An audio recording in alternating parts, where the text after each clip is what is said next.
Olá a todos, meu nome é Helder Andrade Gomes, sou cardiologista e atuo na área de ressonância e tomografia cardiovascular dos Hospitais Samaritano em São Paulo e Veracruz em Campinas.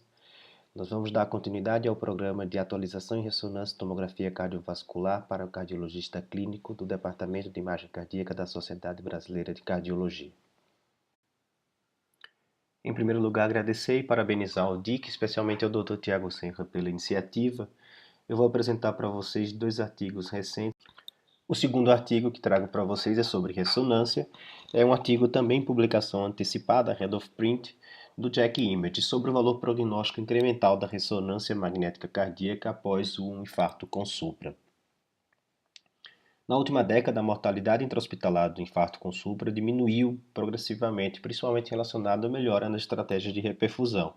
No entanto, esse número crescente de pacientes que sobrevivem ao infarto, eles vão permanecer expostos ao risco a longo prazo de morte súbita cardíaca ou de insuficiência cardíaca. A identificação desses pacientes de alto risco é crucial para poder a gente estratificar de maneira efetiva e gerenciar esses pacientes e alocação de recursos na saúde. As diretrizes de infarto recomendam, portanto, a quantificação da fração de ejeção para a estratificação de risco. Porém, essa fração de ejeção está sempre influenciada na fase aguda pelo miocárdio aturdido e também pela hipercinesia compensatória do miocárdio não infartado. A quantificação desse dano isquêmico irreversível pós-infarto pode ser uma medida mais atrativa como um preditor de eventos clínicos. E a ressonância magnética cardíaca é adequada nos pacientes de infarto com supra por fornecer exatamente uma quantificação multiparamétrica do miocárdio infartado, justamente com avaliação abrangente tanto da função quanto da morfologia do ventrículo esquerdo. E estudos recentes sugerem que parâmetros da ressonância, como o tamanho da área infartada e a obstrução microvascular, são úteis para melhorar essa estratificação de risco no infarto com supra num curto prazo. Portanto, o objetivo desse estudo seria investigar o valor prognóstico incremental desses desses parâmetros de ressonância cardíaca medidos na fase precoce pós-infarto com supra, além dos tradicionais preditores de eventos, numa coorte grande de pacientes de infarto com supra durante o segmento a longo prazo. É um estudo derivado do Core-CMR in STEMI, é um estudo longitudinal, multicêntrico e prospectivo de pacientes com infarto com supra que foram submetidos à ressonância magnética cardíaca na fase precoce pós-infarto. Os pacientes foram colhidos entre maio de 2003 a agosto de 2015, um total de 967 pacientes em 6 centros terciários diferentes espalhados pela Europa. Todos eles maiores de 18 anos, com critério para infarto com supra de ST e que foram tratados com angioplastia primária, com sucesso dentro das primeiras 12 horas do início dos sintomas. Ficaram excluídos os pacientes que sofreram choque cardiogênico, infarto prévio ou revascularização coronariana prévia, claustrofobia ou uma insuficiência renal, de maneira que impedisse a realização da ressonância com contraste. A ressonância magnética foi realizada em máquinas de 1,5 Tesla com acoplamento ao elétrodo, protocolo padronizado em todos os centros, sequências simples, em apneia, de Cine, tanto em eixo longo quanto em eixo curto, para cálculo dos volumes ventriculares, massa e fração de ejeção, e uma sequência de realce tardio 10 minutos após a injeção do contraste. Esses eram os mesmos cortes realizados na Cine, tanto em eixo curto como em eixo longo, e com tempo de inversão otimizado individualmente para anular o miocárdio normal. As imagens eram anonimizadas e em formato DICOM e analisadas de forma centralizada nos hospitais da Bélgica, em consenso por 2 operadores experientes que não sabiam nem dos dados clínicos nem angiográficos dos pacientes. Os volumes ventriculares, a fração de ejeção e a massa foi calculada em eixo curto. O miocárdio infartado foi definido na sequência de realce tardio de maneira semiautomática como miocárdio com intensidade de sinal com desvio padrão 5 vezes ao miocárdio normal. A obstrução microvascular foi definida como a região hipointensa, ou seja, a região escura dentro do miocárdio infartado, e quando presente ela era incluída como a massa do miocárdio infartado. A obstrução microvascular foi quantificada por delineação manual.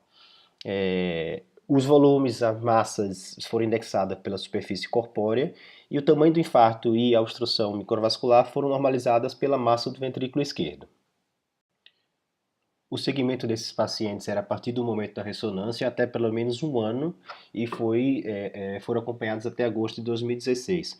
Os eventos eram julgados por consenso de 2 cardiologistas cegos aos resultados de ressonância, e a cada 6 e 12 meses eram coletados dados através de entrevista telefônica, revisão de prontuários e contato com o médico assistente, seja o de atenção primária ou o cardiologista. Para definir a causa da morte foi a combinação de coleta de dados de certidão de óbito, dados por morte em prontuários e comunicação também com o médico assistente.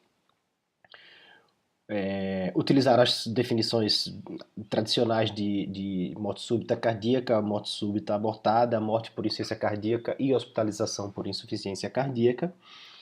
E quanto aos desfechos primário, era o composto de mortalidade por todas as causas mais hospitalização por insuficiência cardíaca.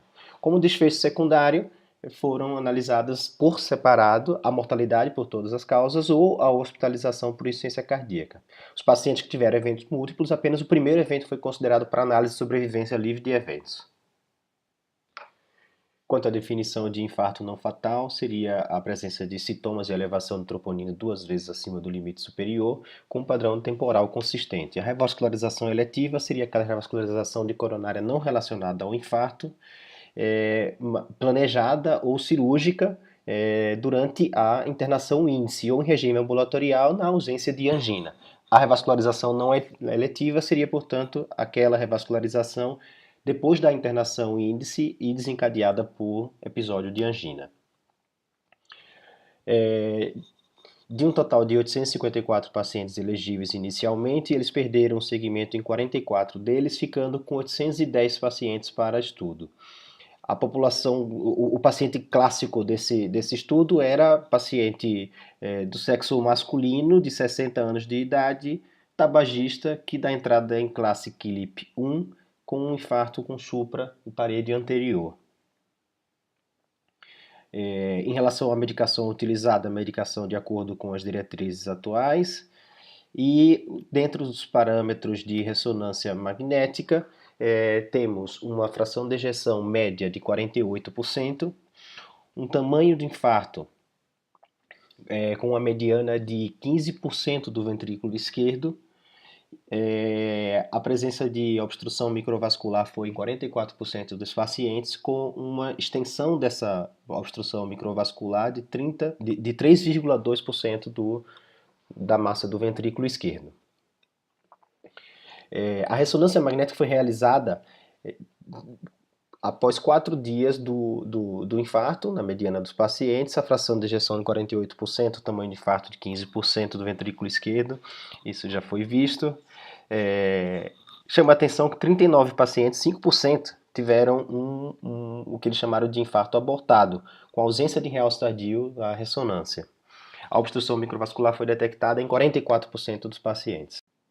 A mediana de segmento foi de 5 anos e meio. O desfecho primário aconteceu em 99 dos pacientes, sendo 23 mortes de causa cardíaca, 16 mortes de causa não cardíaca e 66 hospitalizações por insuficiência cardíaca.